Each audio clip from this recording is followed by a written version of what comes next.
Donald Trump నాకు తెలిసి America తన చరిత్రలో ఇంతటి దారుణమైన గాలివాటం ప్రెసిడెంట్ను చూసి ఉండకపోవచ్చు. ప్రపంచం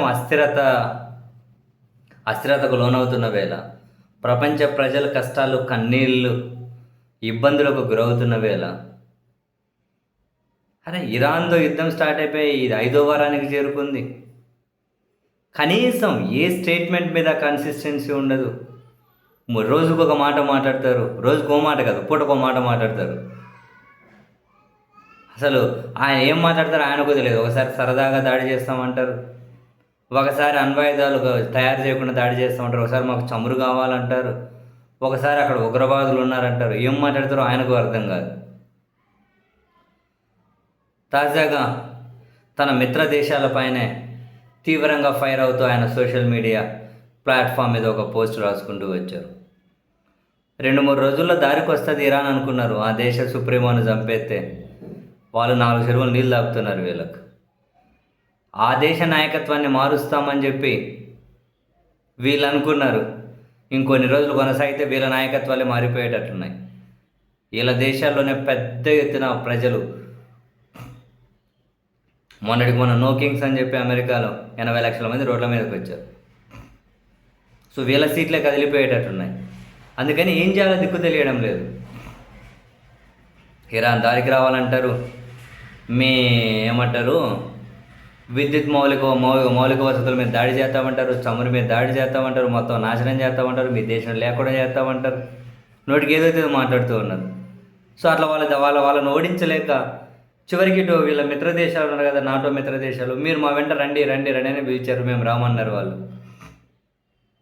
రామనడమే కాకుండా మా భూభాగాలు వాడుకొని ఇరాన్ మీదకు యుద్ధానికి వెళ్తామంటే మేము అంగీకరించమని ఒక పక్క స్పెయిన్ ఏమో వాళ్ళ గగనతలాన్ని మూసేసింది అమెరికా యుద్ధ విమానాలు మా గగనతల మీద పోతే మేము ఒప్పుకోమని.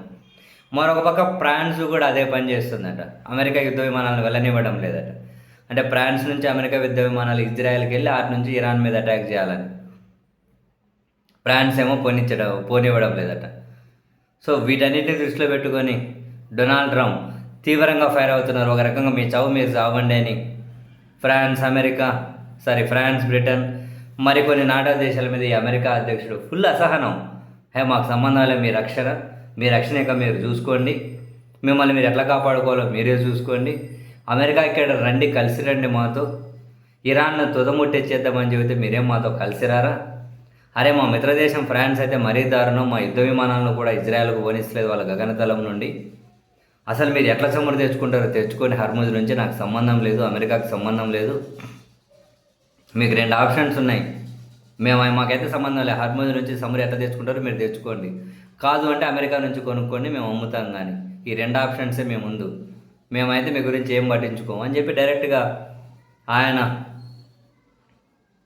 సోషల్ మీడియాలో పోస్ట్ రాసుకుంటూ వచ్చారు. ఈ ఫ్రస్ట్రేషన్ చూడండి. వాళ్ళందరూ కలిసి వస్తే ఇరాన్ ఓడిస్తాడట. మరి పెద్ద తోపుతుడు అని మొదలుపెట్టినారే నువ్వు వచ్చి ఇజ్రాయెల్ 5వ వారానికి తీసుకెళ్ళిండ్రు. మామూలుగా నాటు భాషలో చెప్పాలి అంటే ఏం బీకినారని ప్రపంచాన్ని నాశనం చేయడం తప్ప. వాళ్ళ ఆయుధ కంపెనీలు ఎవరైతే ఉంటారో ఆ 5 కంపెనీలకు లాభాలు వచ్చి పడి ఉంటాయి. వాళ్ళ ఆయుధాలు అమ్ముకుంటున్నారు, కొన్ని పరీక్షించుకుంటున్నట్టున్నారు.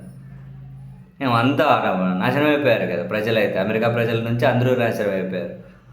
ఇప్పుడేమో మీ సాగు మీరు చూడండి, హర్ముజ్ జలసంధి నుంచి నౌకలు వచ్చేటట్లు మేము చేయలేమంటున్నారు. యుద్ధం మొదలెట్టక ముందు హర్ముజ్ నుంచి వస్తుండే కదా నౌకలు.